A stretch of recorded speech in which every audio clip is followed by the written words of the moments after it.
Hello everyone. Welcome to another crash course session with Suchita Nalgundwar.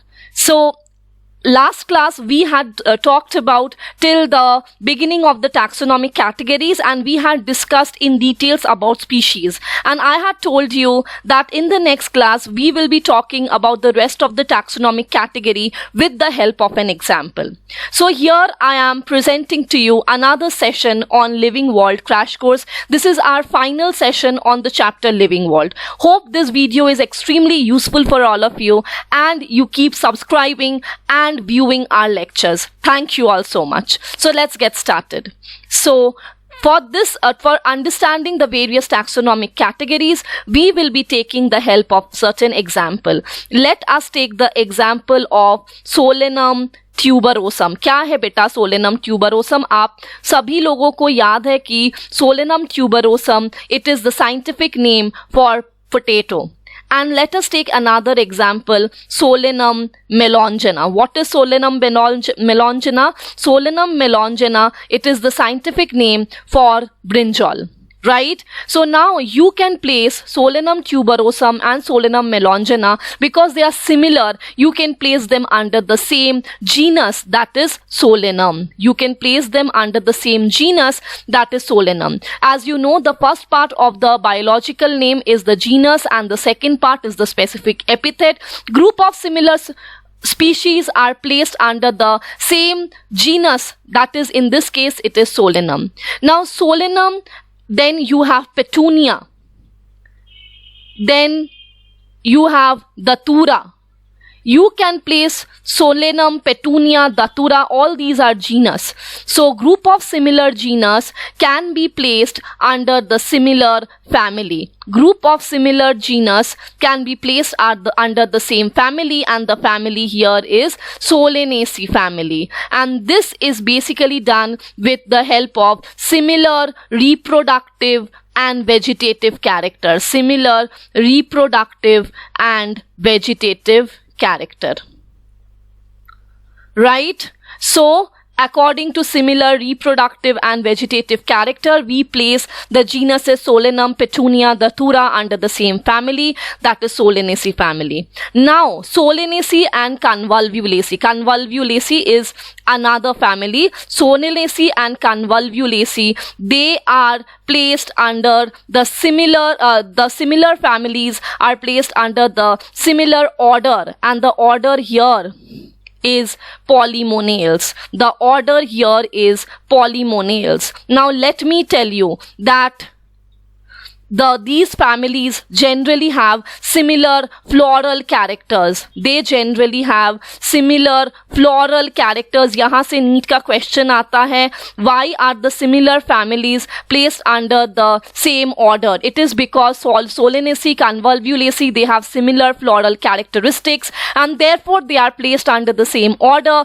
that is Polymonales. Right? Now Polymonales along with Sapindales. Polymonales along with Sapindales. What are Sapindales? It is the order for mango. Yes, Sapindales is the order for mango. They are placed under the same class. They are placed under the same class because of certain characteristic feature, that is Dicotyledonnae. They are placed under Dicotyledonnae. Now, what is the similar characteristics? That both Polymonales as well as Sapindales, they have two cotyledons. That is why they are placed under the same class. Right? Now you see Dicotyledonnae and Monocotyledonnae. Dicotyledonnae and Monocotyledonnae are placed under the same division. They are placed under the same division, that is Angiospermae. And as you all are aware, Angiospermae is flowering plants. Angiospermae क्या है? They are the flowering plants. Angiospermae are the flowering plants. Then Angiospermae, then Gymnospermae. Okay, Gymnospermae, they are placed under the same kingdom. They are placed under the same kingdom, that is Plantae, based on presence of cellulosic cell wall, autotrophic nature, and other such similar characteristics. They are placed under the same kingdom, that is Plantae. So please observe carefully that as you move from the genus level, from the species level to the kingdom level, the number of organism and the complexity goes on increasing, but the similarities will go on decreasing. Do remember this chart. It is very, very important, and this can often be asked in your NEET exams. So let's move forward. So next we have the example of organisms along with their taxonomic categories. So let us start with man. So as you all know that the biological name for man is Homo sapiens. So Homo is the genus, the family is Hominidae family, the order is Primata, the class is Mammalia, and the phylum, as we are talking about animals, so the phylum is Chordata and the kingdom is as usual Animalia. Housefly Musca domestica, the biological name, genus is Musca, family is Mucidae family, then you have the order which is Diptera, then you have the class that is Insecta, and at last you have the phylum, because we are again referring to animals, the phylum as Arthropoda. And obviously the kingdom will be, yes, you all guessed it right, Animalia. Mango Mangifera indica, biological name. Mangifera is the genus. Then you have the Anacardiaceae family, which is the order. Then you have, Anacardiaceae family, and then you have the order that is Sapindales, and then you have the class that is Dicotyledonnae. Then you have the division. Yes, we are calling it division because it is with respect to plants. The division Angiospermae, and the kingdom is Plantae. And at last, NCERT gives you another example, that is wheat, which is Triticum aestivum. The genus is Triticum, the family is Poaceae, the order is Poales, the class is Monocotyledonnae, and the division is Angiospermae, and as you all know, the kingdom will be Plantae. So let's move ahead.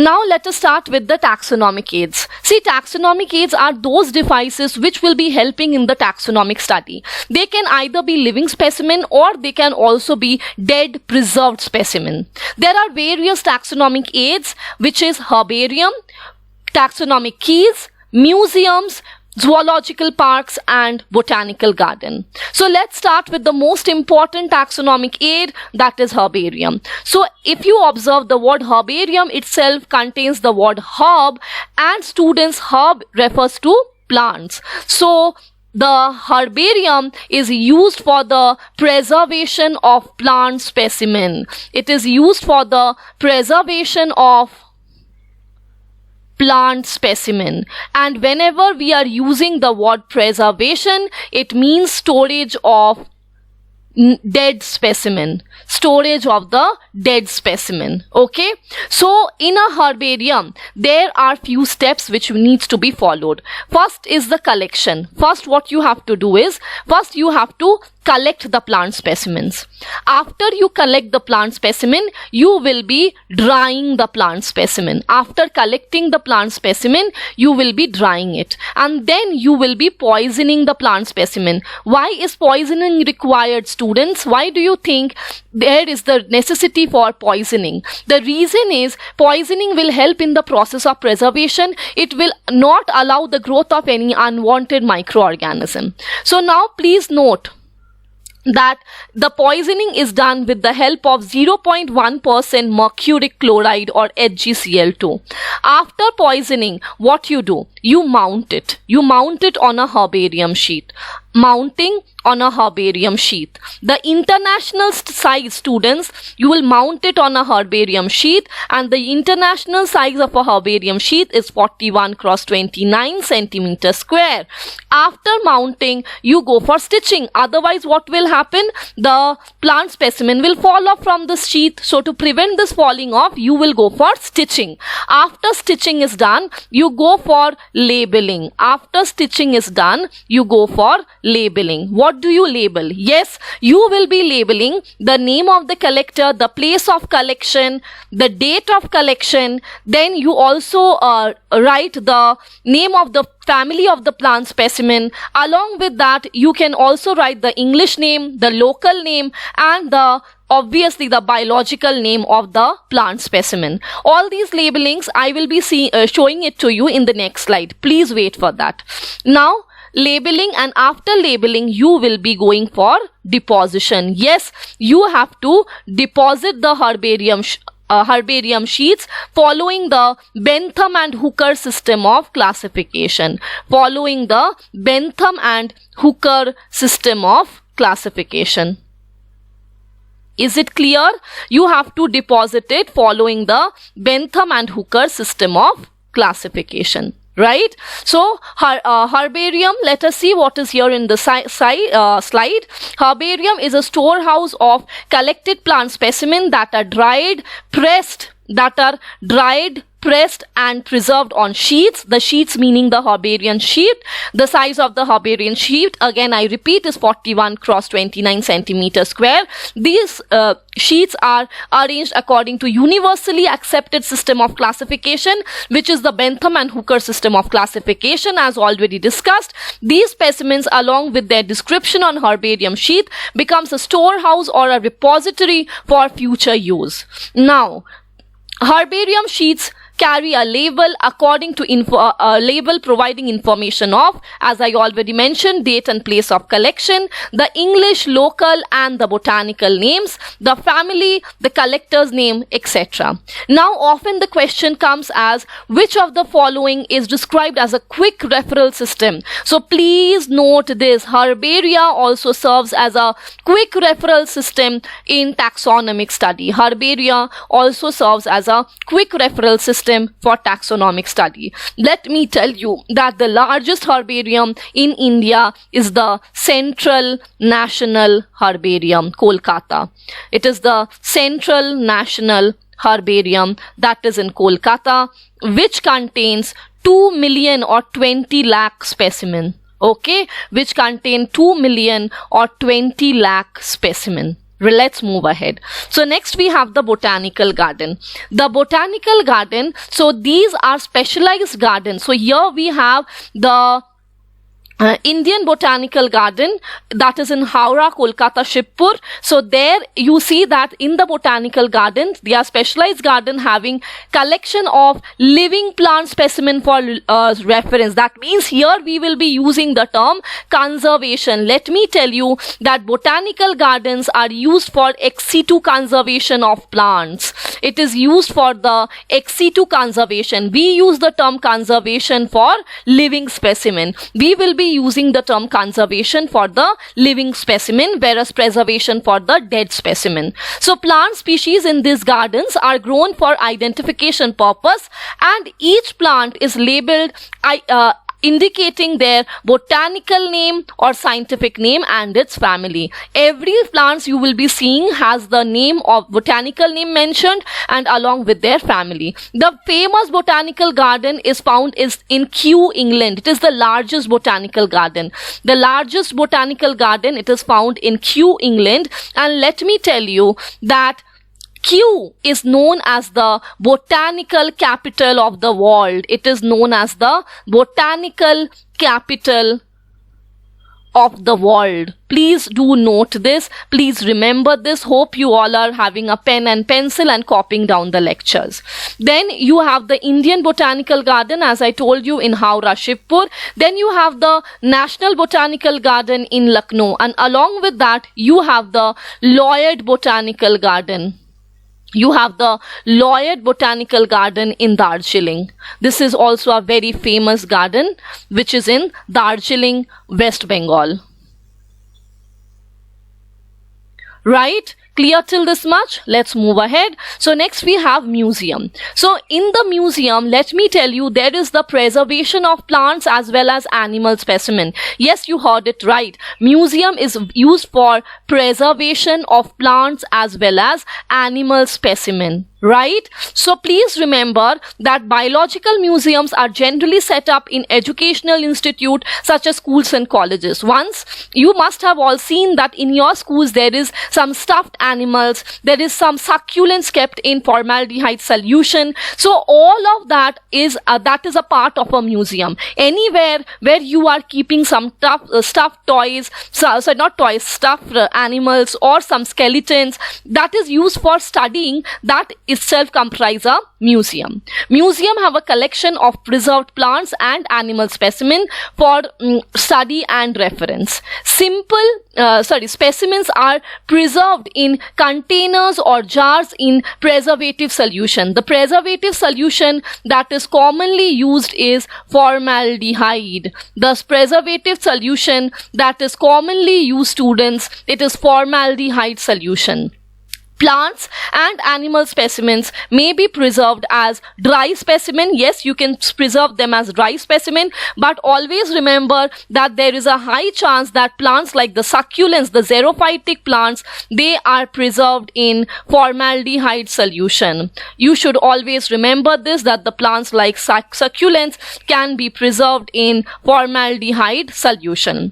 Insects are preserved in insect boxes. This is another point which you must remember. There are specific insect boxes where after killing the insect you collect them and you pin them, okay? And larger animals like birds and mammals are usually stuffed. So can you see here this deer, this tiger, all of these are actually stuffed, right? They are dead, but their internal organs have been removed and they have been stuffed with some material, okay? Museum often have a collection of skeletons of animals as well. Yes, आप लोगों ने देखा होगा, आप लोगों के schools में there is the presence of skeleton, जहाँ से आप लोग जब 11th में locomotion पढ़ते हैं तो तब आप लोगों की टीचर वहाँ से दिखा के आप लोगों को फीमर, फिर बाकी के जितने बोन्स है, सब कुछ आप लोगों को दिखाता है, राइट? कार्पल्स, मेटाकार्पल्स, ये सब कुछ आप लोगों को एक स्केलेटन से बहुत क्लियरली आइडिया मिल जाता है. So your school also has a museum. Majority school में बायो लैब को ही एक म्यूजियम की तरीके से रखा जाता है.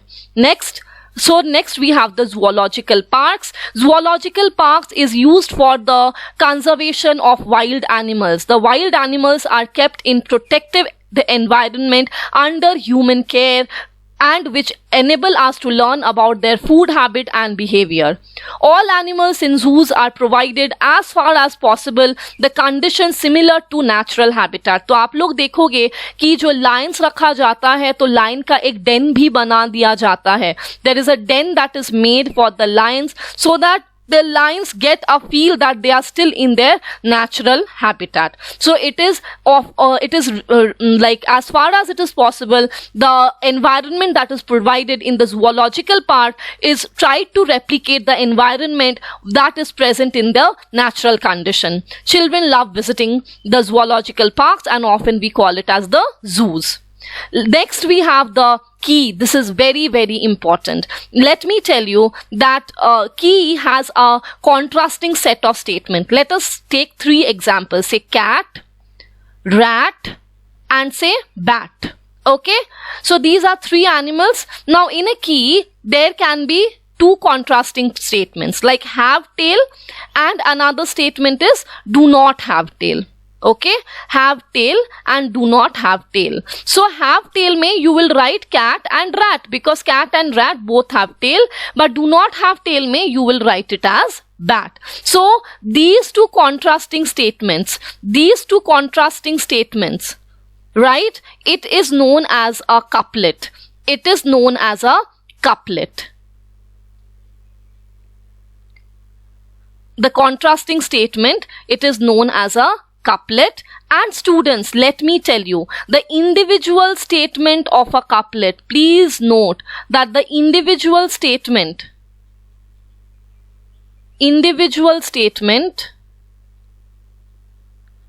of the couplet, it is known as the lead. Let me tell you that keys are analytical in nature. Yes, they are very analytical in nature, and please remember that separate taxonomic keys are required for separate taxonomic categories. मतलब आप cat, rat के साथ mammal लिख देंगे तो फिर दिक्कत हो जाएगी, आपको पता नहीं रहेगा फिर आप कौन से कैरेक्टरिस्टिक से उसको सेपरेट करोगे. This type of arrangement can not be separated. Separate taxonomic, ये मैमल तो अलग टैक्सोनॉमिक कैटेगरी हो गया, rat and cat is the species, whereas mammal is a separate taxonomic category, right. तो इसके वजह से आप लोगों को ये ध्यान रखना पड़ेगा कि there are separate keys for separate taxonomic category. There are separate keys for separate taxonomic categories. ठीक है, अलग अलग टैक्सोनॉमिक कैटेगरीज के लिए there is the presence of separate keys. So let us see what is written here. Okay, so key is another taxonomic aid used for the identification of plants and animals based on similarities and dissimilarities. The key is based on contrasting characters. Yes, students, they are based on contrasting or alternating characters, generally in pair, and they are known as couplet, as I already discussed. It represents the choice made between two opposite options. This results in acceptance of only one and the rejection of the other. For example, cat, rat and bat. So you do not have tail, you can only accept bat, whereas for cat and rat both of them have tail, so you have to separate it accordingly. Then each statement in the key is known as the lead.